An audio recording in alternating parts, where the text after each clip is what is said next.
Okay, it's 3 o'clock and I want to call this meeting to order. This committee of the whole meeting, October 21st, beautiful fall day, and ask members of council if there's any disclosure of pecuniary interests. Councillor Foster.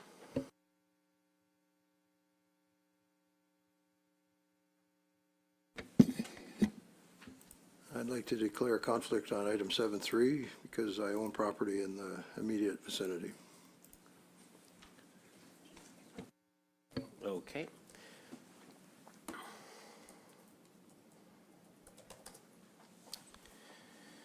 No presentations or announcements. I have a recommendation that the Council of the Township of Centre Wellington confirm the agenda for its meeting held October 21st, 2019. Moved by Councillor Dunsmore, seconded by Councillor Van Leeuwen. All in favor? And that's carried. Confirmation of the minutes. We have 3 sets of minutes there. I have a recommendation that the minutes of the Committee of the Whole meetings held September 9th and 17th, 2019 be adopted as circulated. Doesn't say the public meeting minutes there. Should I add that? Oh, they are? Okay, okay. Let's pull together. Yeah. Okay. Moved by Councillor Dunsmore, seconded by Councillor McCrae. All in favor? And that's carried. No delegations today. So the first consideration of reports, we have our annual emergency management status report, and we have Linda Dickson from the county here.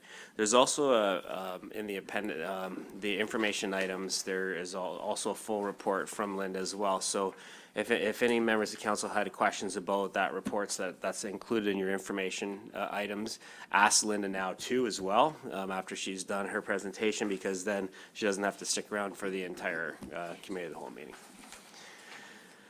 Welcome, Linda. Thank you, Mr. Mayor. I had to get that right. Mr. Warden, members of council, staff, thank you.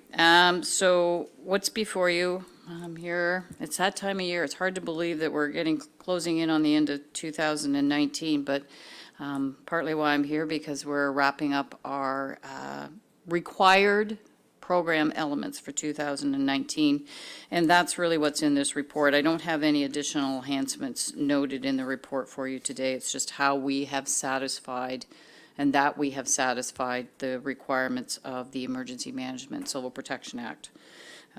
So just very high level, we have met as a committee, and a copy of our minutes from that meeting are attached to the report.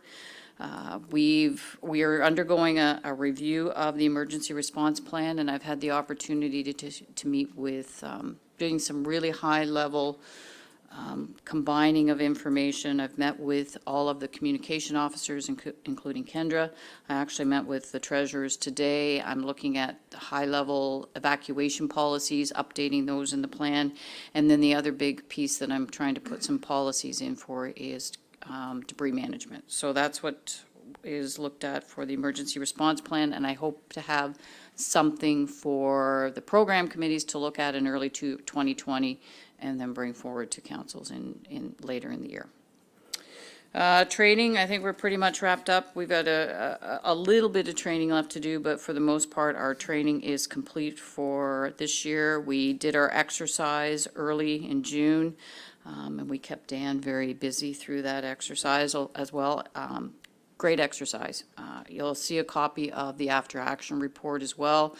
And I think there was a lot of good recommendations, and very good from the perspective of really, I think, what the municipality needs to look at when we're looking at responding to emergencies is the flow of information out, as well as how do we maintain services. And that's really what we talk about in our emergency response for this higher strategic level. So a really good exercise from that perspective.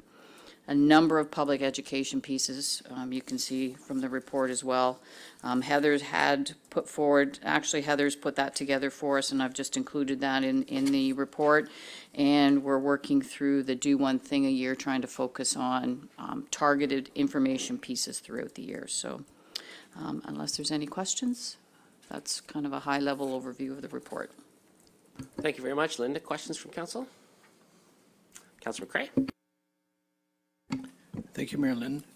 Laura, I guess one question I have is related to the SCADA. The fact that it was identified as maybe we should be isolating it so that if we were hacked, at least it would be protected. what are the plans currently for isolating it? Do we have sort of like a deadline for having it isolated?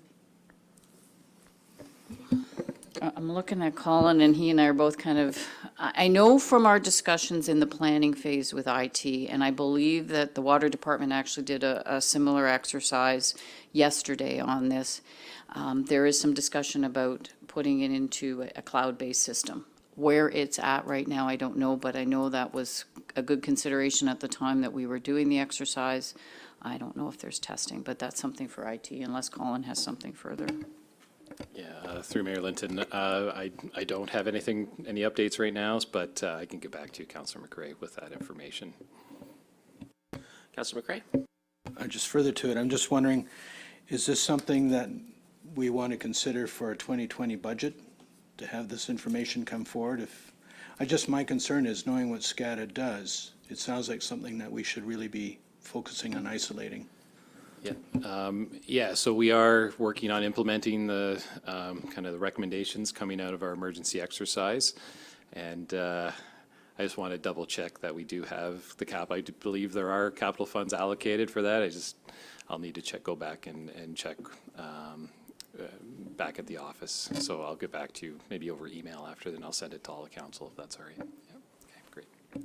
Perfect. Anything else? As members of council know, we're going through an efficiency review right now and looking at ways that we can do some of our work together as the 7 municipalities with the county's help. And what Linda does and what her group does is a perfect example of already doing that. So thanks to Linda and your whole team for making sure that the whole county is where it needs to be when it comes to emergency preparedness. Really appreciate that, and I think it's a case of an internal best practice how we do emergency management at the county and the member municipalities. So thanks so much for working with our team the way you do. Thank you. Thanks for being here today. Oh, thank you, Mr. Mayor. Okay. Just wondering if there's any questions on the rural addressing report. Yeah, anything on the rural addressing? Yeah, Councillor McRae? Thank you, Mary Lynn. I'm just curious if someone's going to be sort of calculating what the actual labor costs will be for the township to go around and put the new signs in place.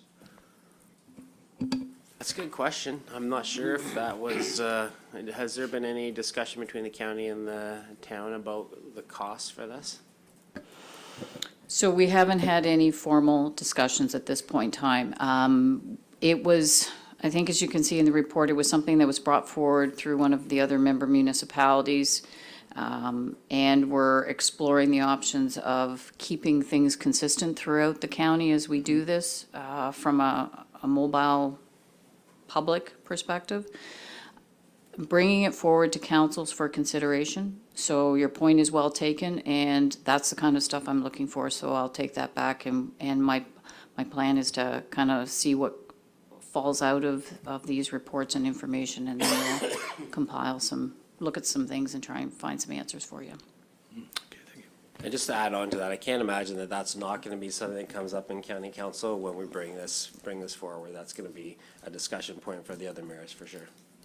Councillor McRae? I'd just like to add, I think it's a great idea to include the street name, because if you're out in the middle of nowhere and you have an emergency and you're trying to figure out where you are, just seeing the fire code number isn't helpful, but actually being able to say it's 7424 Irvine or something like that really helps. So, Mr. Mayor, if I may indulge council for a minute, just your comment and a good opportunity just for additional public education. And that's a good point, because in Wellington, our numbers are not unique. It's our addresses that are unique.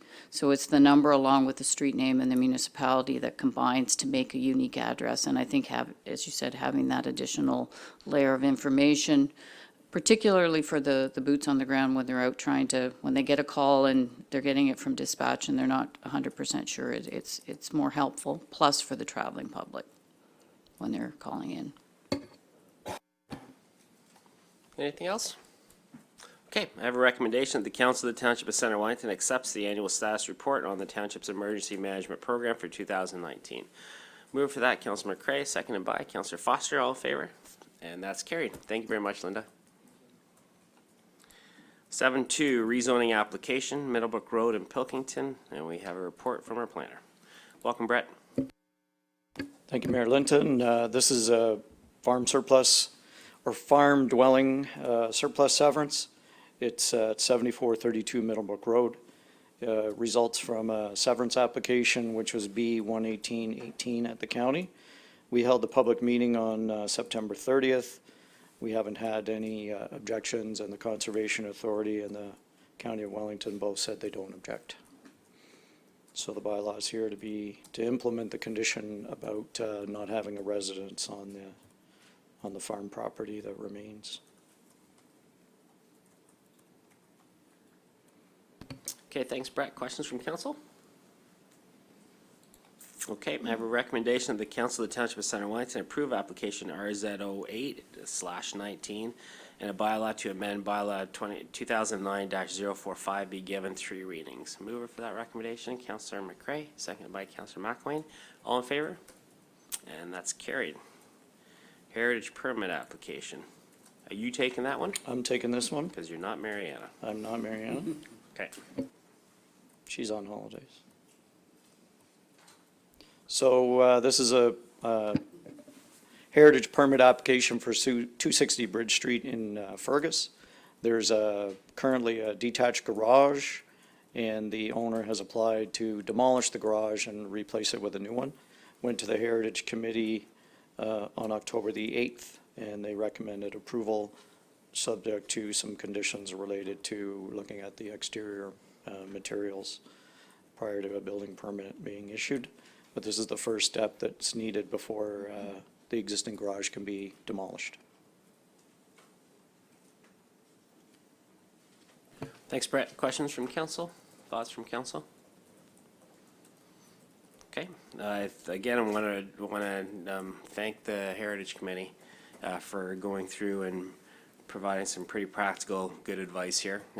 Appreciate the way that they're working with property owners, and I think that's, at the end of the day, that's going to make the town look good and protect our heritage features in the town. Thank you.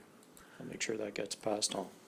Okay, recommendation that the Council of the Township of Center Wellington approve heritage permit application HP 2019-004 for the designated property municipally known as 260 Bridge Street, Fergus, pursuant to Section 33(4) of the Ontario Heritage Act, RSO 1990, Section 18, for the demolition of the existing detached garage and construction of a new detached garage. Move for that recommendation, Councillor Dunsmore, second by Councillor Van Leeuwen. All in favor? And that's carried. Sticking with the Brett theme, parking exception agreement for 120 St. Andrew Street in Fergus. Thank you, Mayor Linton. This is an agreement that results from a provision in Section 40 of the Planning Act that allows a municipality to enter into an agreement that exempts an owner from the requirement to provide off-street parking by providing one or more payments. So we call it cash in lieu of parking. It's authorized by the township official plan that refers specifically to enabling the use of cash in lieu of parking, specifically within the downtown core. In the current application, the circumstance is we have a building that's commercial on the ground floor, residential above, and the owners wish to take the existing single apartment upstairs and add 2 more. So within the same space, we'd have a net gain of 2 apartment units. Under our zoning bylaw, the accessory apartments require 1 parking space per dwelling. So 2 units would typically be 2 parking spaces. But in the downtown core, our zoning bylaw discounts the parking and cuts it in half. So 2 new apartment units require 1 parking space. This property, you can look at it, it backs on the map, it backs on to Menzies Lane. So the building takes up almost 100% of the lot, and there is no reasonable way that the owner can provide the parking on site. So we suggested an application for a parking exemption. We have a set fee in our fees and charges bylaw that is $8,050 per space. So upon the if council accepts this agreement, upon the payment of $8,050, then that property will be relieved from providing that 1 parking space. and we can issue the building permit for the apartment units up above. We haven't done any of these recently, but the last couple that I found in 2005, actually, we did a couple of them. One, the building that's got the Shepherd's Pub in it now, that was originally just 2 stories. The third story or apartment units added, that happened in 2005. They created 6 units then. The parking was one per unit at the time, but they paid $5,000 each back at that time. And we used that money when we reconstructed Getty Street, and there's a total of 16 new parking spaces added at the end of Getty Street that weren't there before, that we used, not all of the money, but some of it helped pay for that additional parking. And there was also a similar agreement entered into on the property right next door to this one at 116. Was the last agreement I could find that we did. Back in that day, the fee was $5,000, but it's, when we update our fees and charges bylaw, the fees typically incrementally increase by 2% or 2.5%. So it's risen to the point where it's now at $8,050. Thanks, Brett. Questions from council? Councilor McElwain. Thanks, Kelly. Just curious what the 5,000, the originally 5,000, now 8,000 is actually based on. I mean, is that the cost of creating a parking space, or what is the dollar based Well, on? I'd be going by memory, but my memory is usually pretty good. My recollection is when this kind of thing first came up, that we looked at some reports that were done in other municipalities that estimated that it would take about $10,000 a space in order to create a new one if we were to buy land and then renovate it. And at the time, the feeling was like to set it at half of that cost for a property owner was where we got the 5,000. And then it's just gradually, incrementally increased since. We haven't done any sort of further detailed. I mean, I hear from architects that if we are looking at, say, underground parking, you're in the order of $25,000, $30,000 a space. So, but this is just simply for us to pool the money, and we would use it incrementally to add parking space. We'd have to collect an awful lot of these in order to be, say, able to fund the purchase. But for the example of at the end of Getty Street, we had some money. We used that to add parking when that road project was going on, to incrementally add parking spaces. Councilor McCray. Thank you, Mary Lynn. I sort of see this as an ongoing challenge as we try and promote more above commercial rental accommodation to, fill our void. Where are we going to have these cars parked? So I'm wondering if now is an opportunity, maybe with the Healthy Growth Committee, to explore the idea of establishing some off-site parking areas that the township owns, and then the township issues parking permits for residents to have this guaranteed parking area. Because one challenge we have is during the wintertime, people can't park on the street because of snow removal operations. So where do these cars go? It's definitely an ongoing challenge, and I think it does take an effort. We do have, I think there's language in the strat plan about downtown parking strategy, and we're working obviously on the timed parking, and it's part of a bigger picture that we need to look at. Things have come up in the past about whether we have sort of designated parking spaces in municipal lots that people could use for residential type parking. We've talked about whether we can enter into agreements with private property owners for unused parking spaces in the evening. Those are all things that I think we need to discuss. But in this particular case, that's just the parking is the impediment to adding 2 new apartment units above, which are certainly needed. But we do know that, one of the big moves that we're doing for downtowns is the 3-hour parking with 15-minute strategically located parking spots. So, but we do know that after that's in place, we're going to have to then shift our attention to providing parking opportunities for people who actually live downtown. So we do know that that is something that we have to look into. We're just trying to take a bit of a staged approach to making changes to parking in order to make sure that we're doing everything right. But I think you're right, Councilor McCray, this this is exactly the example of, you know, if we are encouraging these kind of rentals downtown, which we want to happen, we have to figure out for the property, with the property owners, how we're gonna allow for people to park close by and not several kilometers away. So it is on our radar for sure.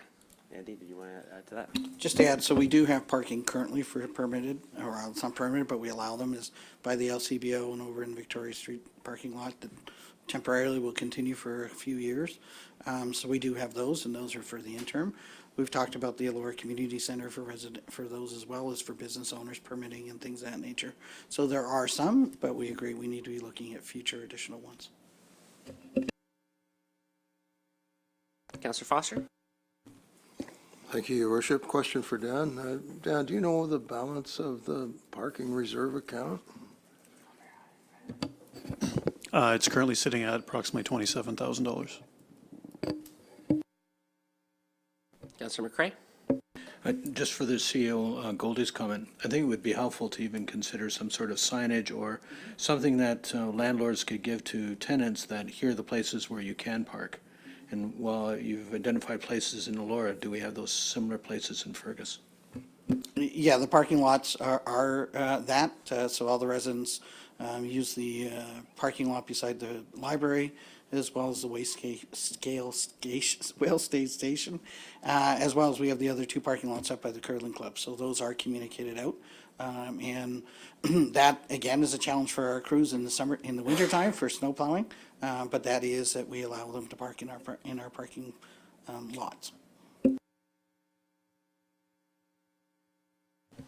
Anything else with this item here?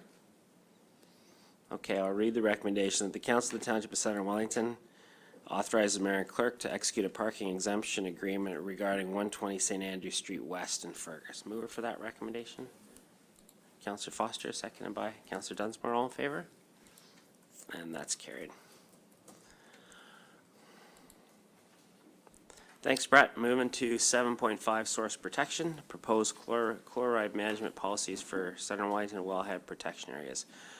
Welcome, Kyle. And Kyle is another good example of the county working together and then different municipalities, because Kyle works for all the municipalities but reports into the county and the township. You're paid by the county, but you report into the town, isn't that right? That's correct, Mr. Mayor. The county pays my salary and my operating expenses, and then but we're employees of the Township of Center Wellington. Perfect. But you help all the municipalities? We work for all the municipalities, absolutely. Yeah. Good. Welcome, Kyle. Thank you. Thank you, Mr. Mayor, members of council. I want to provide you a few opening remarks via this presentation first, and then be happy to take your questions. So as titled, this is a proposed updates to the Grand River Source Protection Plan, the Wellington County chapter.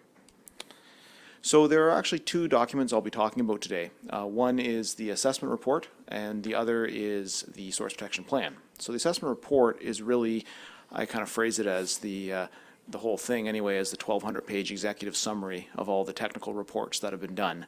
So the Wellington County chapter is a little bit smaller than that, but so this is a summary of all the technical work, and that's why, and it's for the county. So you see that there's been some technical work done since this was approved in 2015.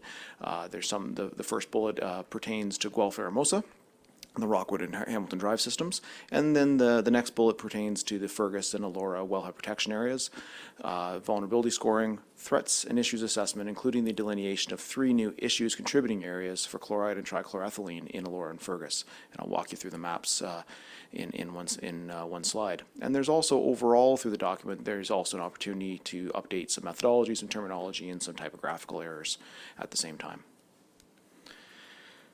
So if council would recall, we presented these maps previously in January of this year and December of last year during orientation. So this is a map that shows the current wellhead protection areas, or WUPAs as it's shortened to, and it's based on studies that were done in 2002 by Blackport Hydrogeologic Group. So last year in 2018, using the the Center Wellington Tier 3 model, the GRCA and the township worked with the province to redelineate the wellhead protection areas. So the Tier 3 model, if you recall, provides an up-to-date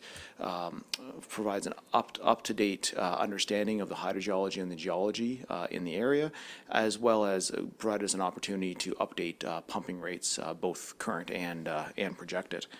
So this slide here shows you the extent of the new wellhead protection areas, so you can compare and contrast to the current ones. And then issues contributing areas, which we'll be talking a lot about today. So first of all, definition an issues contributing area is a terminology that the province has set under the Clean Water Act. It's a wellhead protection area for a municipal well or intake with a demonstrated quality concern, or it's termed an issue.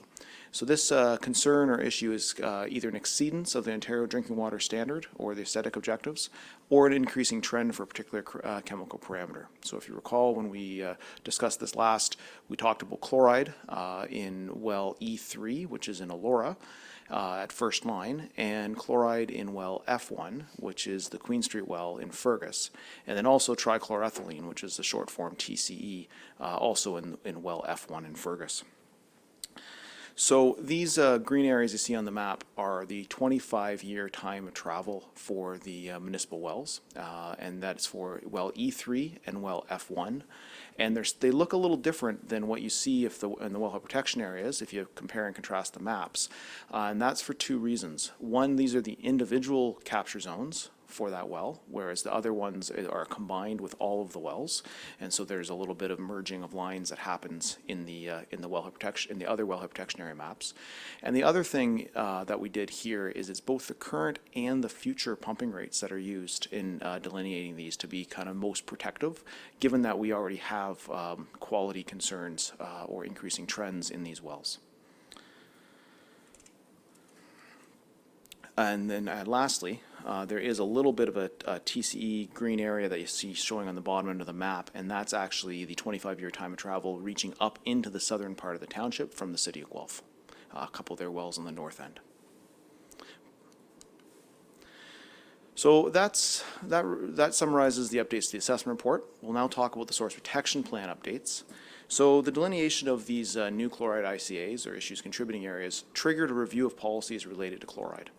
And so that policy work primarily focused on developing new drinking water quality policies and amendments to approved policies. So we had some policies already in place, but there was a need for new policies given the extent of the areas in Fergus and Elora, and there's actually also a smaller area in the township of Puslinch as well. So the activities as prescribed under the Clean Water Act are the application of road salt, the handling and storage of road salt, the storage of snow, and then generally sewage systems or sewage works. It could be discharged from a stormwater management facility. It also is sanitary sewer as well. So in the report and in the appendices to the report, there are the detailed policies, but for just a summary, I wanted to summarize kind of generally what the policy approaches were. So to tackle issues like this, we based it on best practices in other jurisdictions. There's a number of jurisdictions, a number of municipalities that have been kind of ahead of us in identifying and dealing with this problem. So we've based it on that. So the multiple tools that we use to protect the wells, first of all, is prohibitions, fairly limited, within 100 meters of the well. So this is uncovered road salt storage, and these are all proposed policies, first of all. So what's being proposed is a prohibition of uncovered road salt storage in any quantity. Prohibition of covered road salt storage greater than 100 kilograms. And for reference, 100 kilos is just under one of those salt boxes that you see. Any road salt storage where salt application, where a salt application risk management plan is required. And then large quantities of snow, typically greater than 1 hectare. Nesting with the prohibition policy then is the risk management plan policy. And risk management plans is what myself and my staff spend a lot of time on, as well as enforcing prohibitions. And really what these are is a negotiation with the property owner to establish best management practices and establishing a legally binding document, in this case in regards to salt storage and salt application and snow storage that can then be inspected against. There is education that goes along with that, but it is ultimately a compliance tool. So the thresholds for risk management plans and the areas where we're proposing for them to apply is uncovered road salt storage in any quantity outside of the 100 meters, because of course within the 100 meters it's being proposed that that's prohibited. Covered road salt storage greater than 100 kilograms outside of the 100 meters. Application of salt at any municipal facility. We're proposing this as the municipality, for the municipality to take a leadership position in this case, because for other land uses, it's an application in snow storage where there's certain thresholds are met. And those certain thresholds for salt application area, or really parking lot size or paved area size, is 200 square meters or 8 parking spots. And then any land use except residential, less than 4 units. So multi-residentials are caught in here, but single-family homes would not be using the more compliance-driven tools of risk management plans. So where single-family homes fall in, and where kind of everything else that doesn't fall into those 2 categories above, is education and outreach. So that is for covered road salt storage quantities less than 100 kilograms, application and snow storage at residential less than 4 units, application and snow storage where application area is less than 8 parking spots. And really the education, as I mentioned before, is part and parcel of what we do, whether it's a risk management plan or just strictly education, but I highlight the top 3 under education because those are areas that otherwise aren't covered by these tools of prohibition and RMPs. And I just wanted to point out for the education outreach, implemented by the municipality, and we're proposing public health too, and that was actually in response to some of the comments that council had raised in January in regards to reaching out to private well owners as well. Municipalities don't have the jurisdiction to do that, but public health does. So we proposed that we would do the education program around chloride in conjunction with public health, depending of course on their comments, whether or not they're able to do that and help us with that. So a few other tools for chloride. Land use planning policies, and a lot of the land use planning policies is already being done, but it's to encourage future development to be designed following best management practices to minimize sodium and chloride infiltration. Management of stormwater management facilities, so those are already managed under the provincial instruments, and where they're not managed under the provincial instruments, it would be proposed to be a risk management plan. And then building on the good work that both our roads and the county roads department does in terms of municipal road maintenance, as policies related to municipal road maintenance and design, including updating the existing salt management plans that are already in place and I think have been in place for quite a while. And then the last set here, policies related to private well maintenance, especially in Fergus. We've got quite a few private wells, monitoring wells in the area, some in the road right away, some in parking lots. So poorly maintained, if those aren't maintained, that can be a direct transport pathway into whichever aquifer they're tapped into, typically the shallow one, but still. So we're looking at policies to mostly educate, but also to push kind of the maintenance and the decommissioning of those. Continued water quality monitoring at municipal wells, incentive and transport pathway policies, that's related to the private well maintenance. Although the incentive policy is already in place, and it allows incentives to be developed if desired to assist property owners. And then there's some clarifications added around the sewage treatment because the Fergus sewage treatment plant does actually fall in under the issues contributing area. So we wanted to make sure that and it's prohibition policies, we wanted to make sure that that expansion of that plant would not be inadvertently prohibited through these policies. And last but not least, there was a few other changes not related to salt, or generally not related to salt, that were updated as well, or being proposed to be updated. And this is standard practice. You get an opportunity to open a document like this up. There's usually a few things that you'd like to tweak. So they're listed there for you. I'd be happy to take some questions on them. I'm going to skip down, though, just in interest of time, to the next two, and talk a little bit about the last two on on this list. The first four are more administrative, really. So the next two is we're updating some policies related to application and storage of ASM, which is manure, agricultural source manure, material, fertilizer, livestock, and septic systems to address a gap that was, again, inadvertently kind of written into the policies back in 2015. And then we've got a proposal for DNAPLs, which is dense non-aqueous phase liquids. And this is a consistency issue with some of our other source protection plans. To Mayor Linton's point, we work across the county. So we have 4 other source protection plans that apply in the other municipalities in the county. And a number of those plans already have a 25-liter threshold for applying risk management plans for this class of chemicals, which does include trichloroethylene. And from an implementation point of view, it helps. It does. So we're looking at proposing to implement that in the lower vulnerability area because it helps to prioritize workload while keeping because currently the quantity is any quantity. So you could have a 500 milliliter jug, which would technically trigger a risk management plan under this policy. And keeping that lower, no quantity threshold in the higher vulnerability areas of score 10, which is the red areas on the map. So the next steps, starting today is the kickoff of consultation with councils. I'm going to 6 of our 7 local councils and plus county council in the new year. The purpose today really is to introduce you to this and to take any questions. We'll come back at a later council meeting for asking for a resolution of endorsement because that is a required step of the process that a resolution does need to be sent to the GRCA or if you decide not to endorse it, that would need to be sent to the GRCA, the Grand River Conservation Authority. Public consultation is set at this point in January and February of 2020. That is at the discretion of the Lake Erie Resource Protection Committee, but that's their current schedule. And then following the receipt of all the council resolutions and following the conclusion of the public consultation, the Lake Erie Resource Protection Committee would accept the updates and then submit it to the province for review and approval. And so at this point, that's scheduled for kind of April, May of 2020. And typically the province is approving anywhere from 6 weeks to 6 months, depending on their workloads. So we're hoping, if all goes well, we'll have this approved and in force by next winter, about this time next year. So I'm happy, I just had this in case there's any questions later about the data. So be happy to take any questions that you may have. Thanks very much, Kyle. And so just a reminder for council that we are receiving this for information right now, so we aren't endorsing or adopting it right now. So that's important that there'll be those months in between. Any questions from council? Councilor McCray? Thank you, Mayor Linton.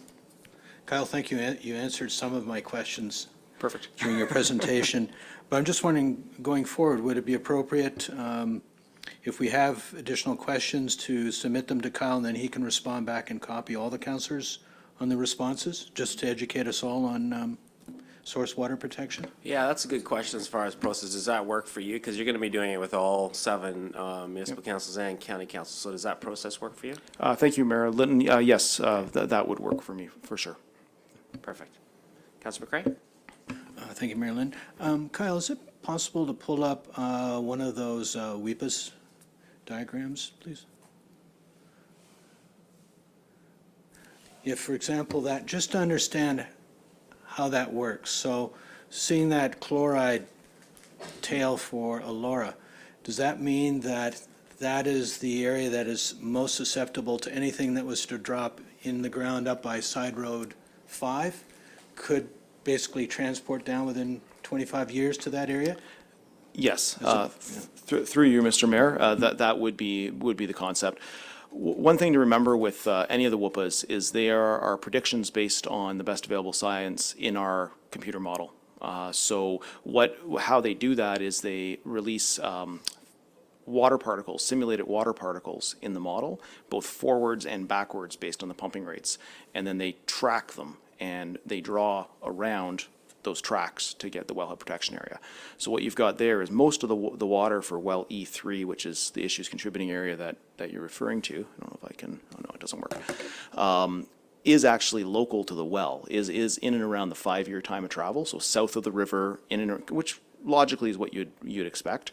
However, the model is predicting that there is a portion of the water that feeds well E3 in the 25-year time of travel, absolutely, that does extend across the river and up to almost to Side Road 5 as depicted on the drawing.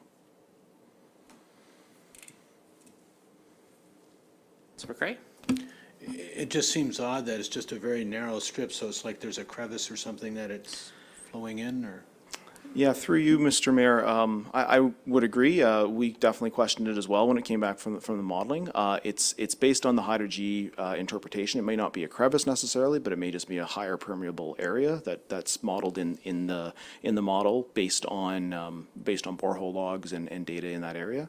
So yeah, it is. I do take your point for sure, and we absolutely question the modelers about it as well. But we have to rely on the hydrog's, the hydrogeologist's interpretation of it, and this has been peer reviewed as well. So so this is the interpretation that we have, but it's probably due to a more permeable area in that region.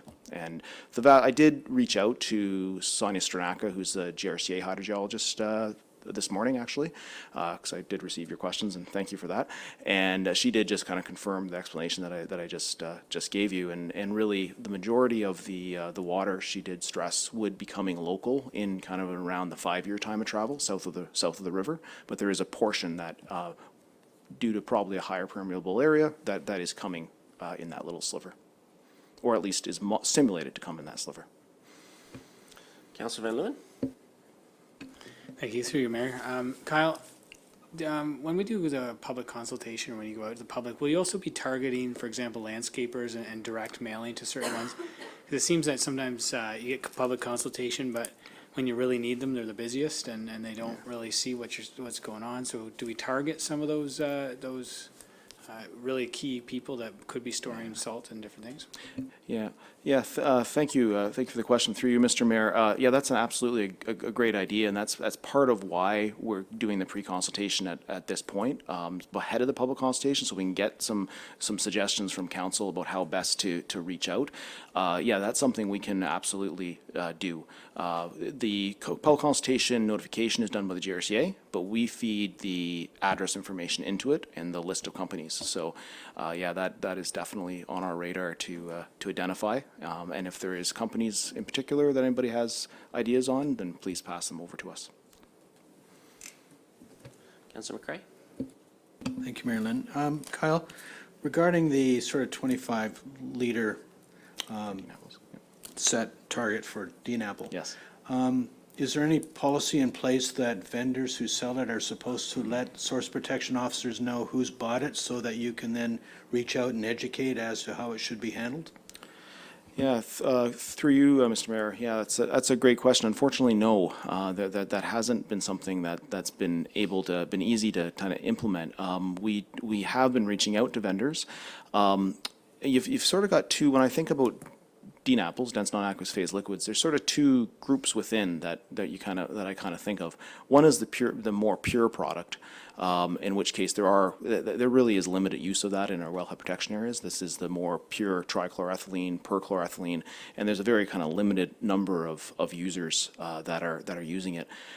The other side of it, though, is it's in mixtures. It's in home hardware stores, and it's in Canadian Tire stores. It's in Walmart stores. It's in a number of products that are sold and used by all of us every day, especially on the hydrocarbon side of things, the polyaromatic hydrocarbon side.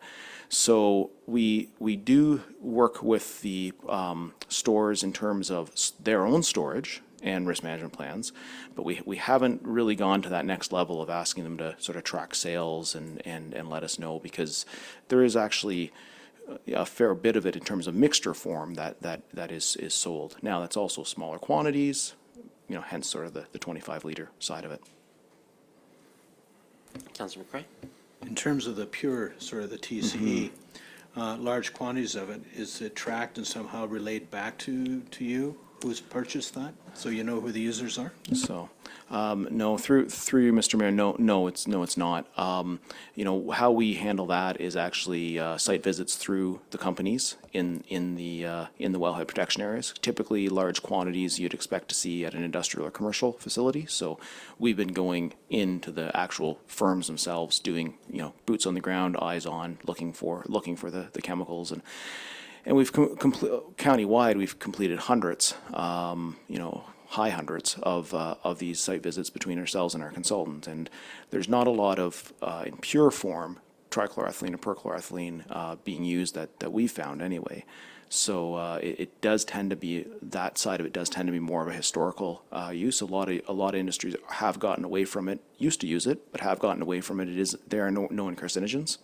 So even just the OSHA, the Occupational Health and Safety legislation has sort of pushed use away from that as well. But to your point about whether quantities were bought by individuals, yeah, no, we don't have a tracking mechanism for that.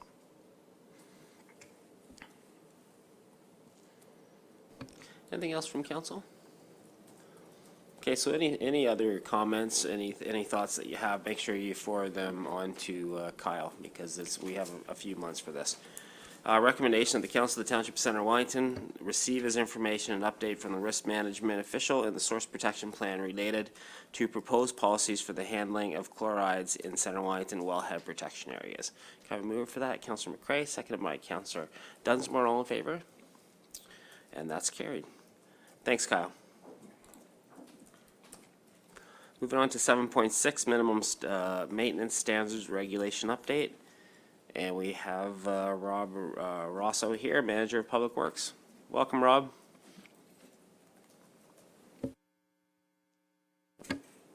Thank you, Mayor. So yeah, before you today is a policy that speaks to significant weather event that we may come across during a season. So under the minimum maintenance standards, they went through a change in 2008. And they've added bicycle lanes as part of the minimum maintenance standard. They've added a significant weather event, and they've added sidewalks to the regulation.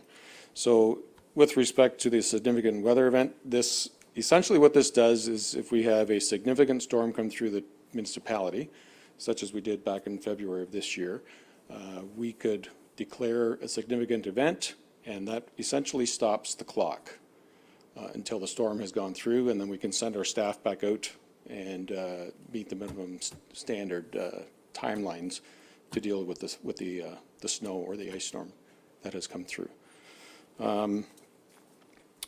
It's a great tool for our toolbox, simply because it like I said, it does allow additional time to get through the storm. We wouldn't necessarily be off the road. We would still be out doing our routes if possible, as long as sight lines were clear, visibility and things like that. But if we, I don't know, had a bad blizzard come through and we couldn't see, we had to pull the guys off the road, the minimum maintenance standard comes to an end. It's basically notifying the public to drive with care and be cautious. We would have to advertise that through our website, our radio station, OPP, things of that nature. And then, like I say, once the storm has gone through, we can declare an end to the event and then deploy resources to deal with the roads. So it calls it a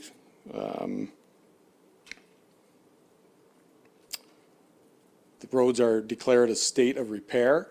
So basically, it's a bit awkward to explain, but the roads are now deemed in a state of repair, which basically means because there's snow or ice covering the roadways, until that material has been removed, that's when the repair is complete. If that makes sense to you. So really, in some ways, it's applying a common sense principle. Like if there's a major emergency situation, it's not safe for our road staff to be out, and so that if we declare a significant weather event, then this other policy kicks in and allows us some time before those minimum standards kick back in after the storm or whatever is over, correct? Yeah. Okay. The clock basically stops. Yeah. As far as the regulation goes, until such time we can get back out there and deal with the roads and sidewalks. And that's important for a liability perspective as well, right? Yes. For risk Yeah. liability. Yeah. Okay, good. Questions from council? Okay. Recommendation of the Council of the Township of Center Wellington approve a policy to declare a significant weather event to address extreme weather conditions as outlined in IS 2019-03 dated October 21st, 2019. Mover for that recommendation, Councillor McElwain, seconded by Councillor Dunsmore. All in favor? And that's carried. Thanks, Rob. 7.7, Storybrooke subdivision, a service financing agreement with Sabera. Colin. Yeah, thank you, Mayor Linton, members of council. So before you here is pleased to present a service financing commitment agreement with Sorbera related to the Storybrooke subdivision. So Storybrooke is the first phase is currently under construction. Homes are being built, and we've been in discussions with the developer about improvements to the intersection at BD Line and Millage. And so kind of very early in the process, during the planning phases, that intersection was identified for improvements. And so we're just kind of getting to the stage of constructing those. So essentially the improvements are going to include turning lanes, so new left turn lanes, both into the subdivision and on BD Line, and then leaving the subdivision and on Millage Lane. We have new pedestrian signals going in, so ultimately this intersection will be fully signalized, but that'll be later in the future. As a first step, this will be a pedestrian signalized intersection to help pedestrians cross BD Line safely. And so that will be constructed. This will be new storm sewers with curb and gutter, along with a multi-use path as well. So bit of a new thing that we're doing. So we have it's essentially a 2.5 meter wide asphalt path that's going to go on the west side of BD Line. So this will go across phase 1 of the development area and extend to the south of Nickel Drain number 1, which is just to the south of the intersection. And Nickel Drain number 1 is also as part of this construction as well, because we're putting in turning lanes and the multi-use path. We need a wider culvert at that location. So the replacement of the existing culvert with a new concrete box culvert at that location is included in this project. And so the developer has agreed, has provided us with a signed copy of the agreement. Securities are in place as well. Those were received last week. In terms of next steps, the plan is to tender this project probably in January, and have it ready for kind of early 2020 construction as soon as the construction season starts. And in terms of approvals, we did earlier this month receive our approval from the Ministry of the Environment, Conservation and Parks for the storm sewer, so that's in place, and GRCA approval is pending as well. So I'd be happy to take any questions. Thanks very much, Colin. I know that, having the pedestrian walkway, I know Councillor Foster and myself get a lot of complaints on speeding down BD Line, so having that pedestrian controlled walkway is going to be of significant value to the residents there, so I think that's a positive thing. Councillors? Councillor McLean? Excuse me, thank you, Colin. There's similar type of work having to go on at BD and the other street that comes from Elora here. Yeah, Colburn eventually. Is there any thought of doing all of that work at once instead of doing a little piece and then having to rip it up again a little later and do the second piece? Yeah, through Mayor Linton, no. So that would be another phase of the improvements to BD Line. So as part of that, that work will be kind of looked at a lot more closely when we proceed with the capital project for our detailed design of BD Line. That's in the 2020 capital project. So we'll start to kind of figure out what that intersection needs to look like. And of course, as we do those, that design, it will mesh seamlessly with what we're building today. So there's no waste. Everything that we construct as part of this project will be used, incorporated, and will be incorporated into future phases. And so So the intent with that is to kind of coordinate with phase 3 of the development. And again, as we get into the detailed design, you know, we're going to get a whole lot into the, you know, how that intersection is going to function. But kind of our position is that, you know, those improvements will occur with the phase 3 of that subdivision.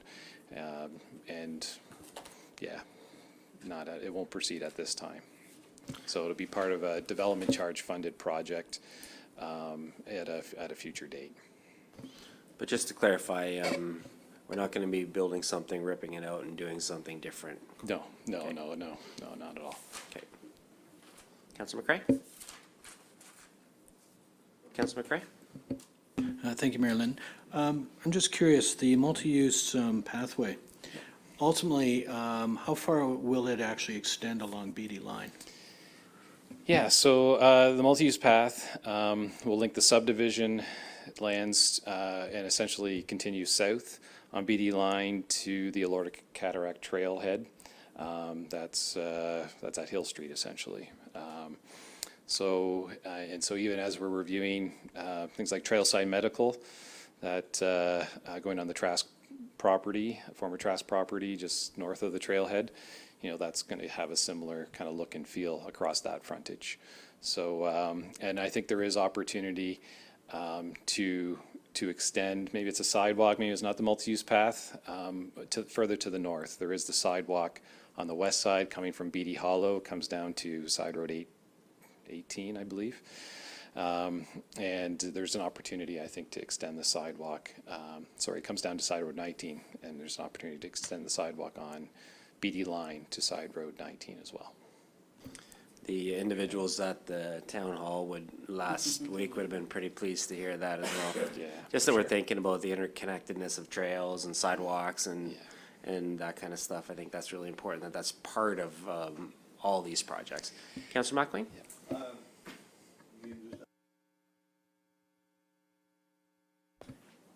Okay, anything, Councillor McCray? Thank you, Mayor Lynn. I'm just regarding, here, I'll just say, is the township reimbursed by the developer for the costs incurred in preparing the bid documents and soliciting bids, or is this considered our own cost that we have to take? Yeah, this project's 100% developer funded, and so yeah, all costs incurred to date, all future costs are 100% paid by the developer. So you're making sure that growth pays for growth? Yes, that's right. Anything else from council? Okay, so I have a recommendation here that the Council of the Township of Center Wellington authorizes the mayor and clerk to execute a service financing commitment agreement with Sabera Group of Companies for the construction of intersection improvements, municipal services within the municipal right-of-way of BD Line North and Millage Lane. Fergus is outlined in report IS 2019-02 dated October 21st, 2019.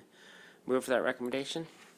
Councillor McElwain, seconded by Councillor Dunsmore. All in favor? And that's carried.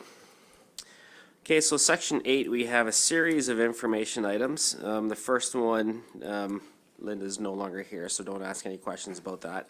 But there's a number of different things. So I'll just open up. Is there any questions from any of the items for information purposes?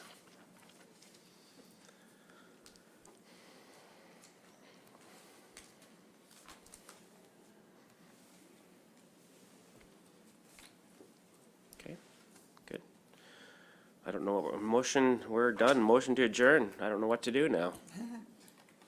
We're gonna have to go with somebody else. Councillor Kitcher is here. Councillor Dunsmore, second by Councillor Van Leeuwen, all in favor? And we're adjourned.